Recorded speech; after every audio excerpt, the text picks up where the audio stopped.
तो कहानी शुरू होती है समीर के साथ, जो इस वक्त बुरी तरह घबराया हुआ है।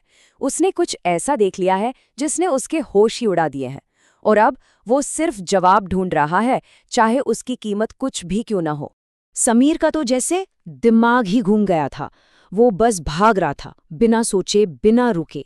सांसें गले में अटकी हुई थीं। वो सीधा गांव के सबसे बुजुर्ग काका के पास पहुंचा, बस इसी उम्मीद में कि शायद वो इस खौफ का कोई मतलब बता सकें। काका ने समीर को देखते ही एक ठंडी आह भरी।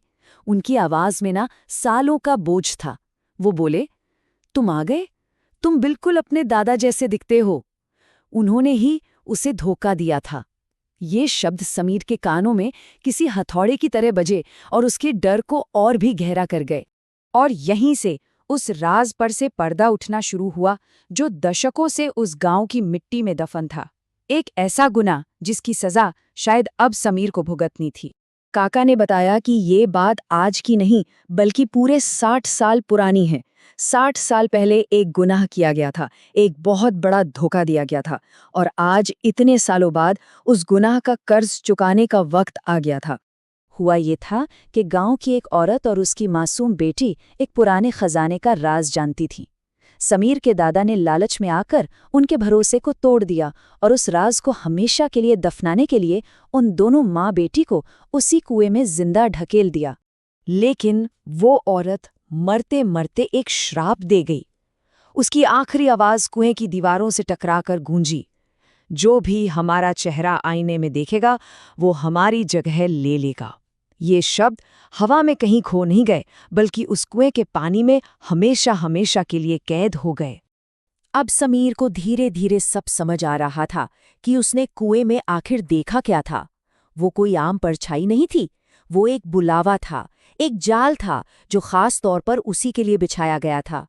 काका ने समझाया कि वो कुआं और उसमें दिखने वाला अक्स कोई मामूली आईना नहीं है, वो एक रूह का दरवाज़ा है, एक ऐसा दरवाज़ा जो देखने वाले की रूह को खींचकर हमेशा के लिए अपनी दुनिया में कैद कर लेता है।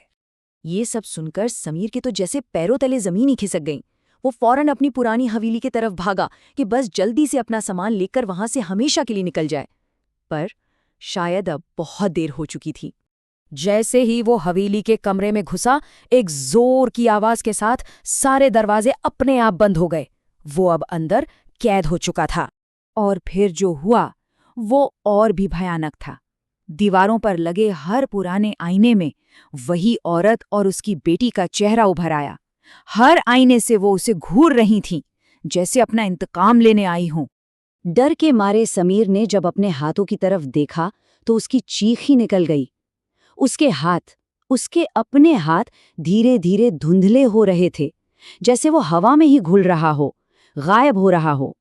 श्राप ने अपना काम शुरू कर दिया था।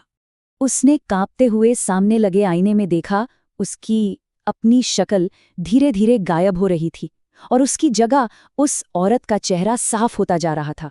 एक भयानक अदला बदली हो रही थी, रूहों की अदला बदली। तभी उसे महसूस हुआ कि कोई अनदेखी ताकत उसका गला दबा रही है। उसने चीखने की पूरी कोशिश की, पर उसके गले से एक आवाज तक नहीं निकली। उसकी चीख उसी के अंदर घुटकर रह गई। और अब कहानी का आखिरी हिस्सा, आईने का अंजाम। हवेली में उठी वो खामोश चीख बाहर किसी ने नहीं सुनी। और फिर रात के अंधेरे के बाद सुबह हुई, जो अपने साथ एक अजीब भारी खामोशी लेकर आई थी। अगली सुबह गांववालों ने देखा कि हवेली का बड़ा दरवाज़ा खुला पड़ा है। अंदर कोई नहीं था। समीर का कहीं कोई नामो निशान तक नहीं था। वो बस गायब हो गया था। पर सवाल ये था कि आखिर समीर गया कहाँ? इसका जवाब तब मिला जब गांव के कुछ बच्चे खेलते खेलते उस बदनाम कुएं के पास पहुंचे।